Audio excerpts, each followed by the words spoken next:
El paisaje español, con sus llanuras áridas y montañas imponentes, ha sido testigo de innumerables dramas históricos. Entre ellos destaca la revuelta de los comuneros, que estalló en 1520, como testimonio del poder de la resistencia popular contra la tiranía percibida. Este levantamiento, aunque finalmente fue aplastado, sacudió los cimientos de la sociedad castellana y dejó una huella imborrable en el panorama político de España. Sirve como un claro recordatorio de que incluso los monarcas más poderosos no son inmunes a las quejas de sus súbditos. La revuelta, provocada por una compleja interacción de ansiedades económicas, aspiraciones políticas y tensiones sociales, se convirtió en un símbolo de la identidad castellana y una lucha por la autonomía. En el corazón de la revuelta se encontraba un choque fundamental entre los derechos tradicionales del pueblo castellano y las ambiciones de un rey joven y extranjero. Los comuneros, un grupo diverso unido por su oposición a las políticas de Carlos V, se levantaron en desafío, exigiendo un mayor control sobre sus propios asuntos. Este ensayo profundiza en la intrincada red de factores que alimentaron las llamas de la rebelión, explorando el contexto histórico, los eventos clave y las consecuencias duraderas de este momento crucial en la historia de España. La revuelta no fue simplemente un arrebato espontáneo de ira, sino la culminación de un descontento a fuego lento.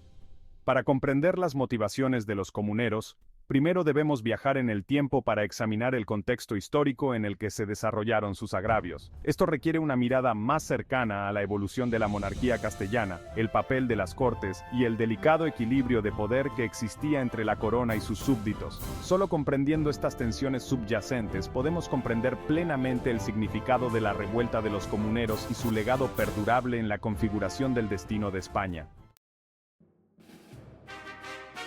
El término comuneros a menudo evoca imágenes de un levantamiento popular, una oleada de descontento entre la gente común. Si bien la revuelta contó con el apoyo de varios sectores de la sociedad, es crucial reconocer que el movimiento fue encabezado por un grupo distinto, la élite urbana de Castilla. Estos no eran campesinos que trabajaban en el campo, sino comerciantes ricos, terratenientes y miembros de la clase educada que ocupaban puestos de poder dentro de sus respectivas ciudades. Eran la columna vertebral de la sociedad castellana, responsables de su prosperidad económica y acostumbrados a cierto grado de autogobierno. Estos individuos, aunque no necesariamente unidos por una ideología única, compartían una profunda creencia en los antiguos derechos y privilegios de Castilla. Se veían a sí mismos como guardianes de estas tradiciones, protectores de sus ciudades y su gente contra lo que percibían como la usurpación de la autoridad real. Los comuneros estaban impulsados por una combinación compleja de motivaciones, incluido el interés propio económico, el deseo de preservar la autonomía local y un sentido del deber patriótico de defender los intereses de Castilla contra un rey extranjero. Los comuneros no se oponían necesariamente a la monarquía en sí, sin embargo, creían en una monarquía restringida por la ley y la costumbre, un sistema donde el rey gobernaba en consulta con sus súbditos y respetaba los derechos tradicionales de las ciudades.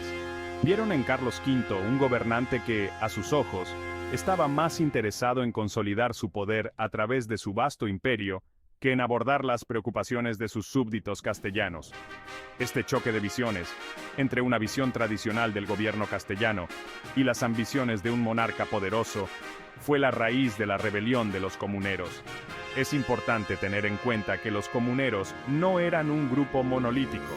Sus filas incluían individuos con diversos grados de radicalismo y diferentes visiones para el futuro de Castilla.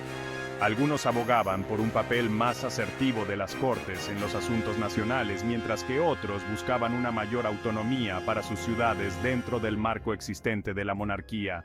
A pesar de sus diferencias internas, estaban unidos por su oposición a las políticas de Carlos V y su determinación de defender lo que consideraban los mejores intereses de Castilla. Para comprender completamente la furia que alimentó la revuelta de los comuneros, uno debe profundizar en el tapiz histórico de la política fiscal castellana. Durante siglos, la relación entre la corona castellana y sus súbditos se había caracterizado por un delicado equilibrio de poder, con los impuestos como punto de discordia constante.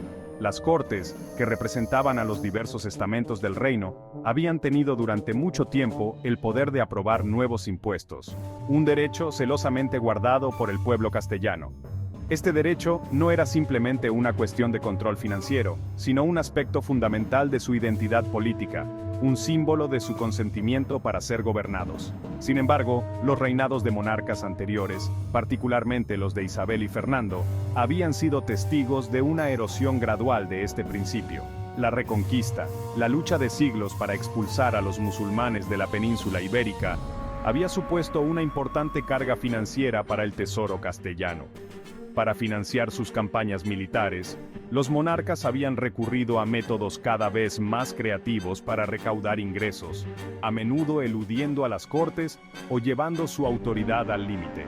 Esto, a su vez, sembró las semillas del resentimiento entre el pueblo castellano, que sentía que se estaban ignorando sus derechos tradicionales. El descubrimiento de América a finales del siglo XV, aunque aparentemente una bendición para España, solo agravó la situación. La afluencia de oro y plata, en lugar de aliviar la carga financiera, alimentó un periodo de inflación galopante y gasto extravagante. Los monarcas, ansiosos por consolidar su nuevo poder y prestigio, se embarcaron en proyectos ambiciosos y guerras en el extranjero, agotando aún más las arcas castellanas. Esto, junto con la creciente influencia de los asesores extranjeros en la corte real, solo sirvió para aumentar la ansiedad entre la élite castellana, que sentía que sus intereses estaban siendo marginados. Así, cuando Carlos V ascendió al trono, heredó un reino que ya estaba lidiando con un legado de agravios fiscales.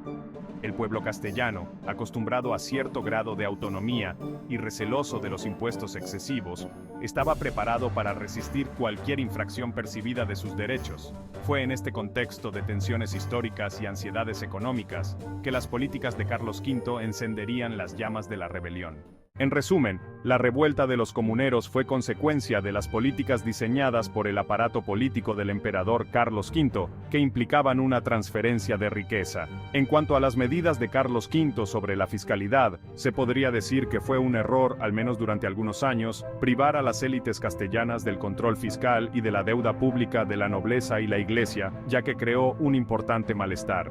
La recaudación de impuestos era un negocio lucrativo para las oligarquías con redes clientelares en las ciudades. A raíz de la decisión de Carlos V, perdieron los beneficios fiscales, que fueron asumidos por el grupo de Carlos V, que ahora gestionaba la administración tributaria. Este descontento se vio agravado por las protestas populares contra el aumento de la presión fiscal, el descontento con las rentas eclesiásticas y los problemas monetarios. Como conclusión final, creo que las tesis fiscales y financieras de los comuneros no fracasaron. Carlos V se dio cuenta de que la revuelta de los comuneros le había costado mucho dinero. Entre 1521 y 1523, la población de Castilla había aprovechado la revuelta para eludir el pago de impuestos porque el poder político no estaba completamente definido. Además, el monarca tuvo que financiar gran parte de las operaciones contra los comuneros con préstamos concedidos por la Iglesia y la nobleza, que posteriormente tuvo que devolver. Las consecuencias de la revuelta dejaron una marca indeleble en la psique castellana. Aunque la rebelión fue finalmente sofocada, sirvió como un duro recordatorio a la monarquía de los límites de su poder y de la importancia de atender las quejas de sus súbditos. Se recalibraron las políticas fiscales y se hicieron esfuerzos por reparar la fracturada relación entre la corona y su pueblo. El legado de la revuelta de los comuneros perdura, un testimonio del espíritu duradero de resistencia contra la opresión y la búsqueda incesante de justicia. Se erige como un capítulo de la historia que subraya el delicado equilibrio de poder, las complejidades de la gobernanza y la demanda inquebrantable de un trato equitativo. Al final, los comuneros pueden haber perdido la batalla, pero su lucha allanó el camino para que las generaciones futuras lucharan por sus derechos y moldeó el curso de la historia castellana de manera profunda. Su desafío resuena a través de los siglos, un recordatorio de que incluso frente a probabilidades insuperables, la búsqueda del espíritu humano por la justicia y la autonomía permanece intacta. Gracias por ver este video. Si te ha parecido interesante, por favor dale a me gusta, compártelo y suscríbete.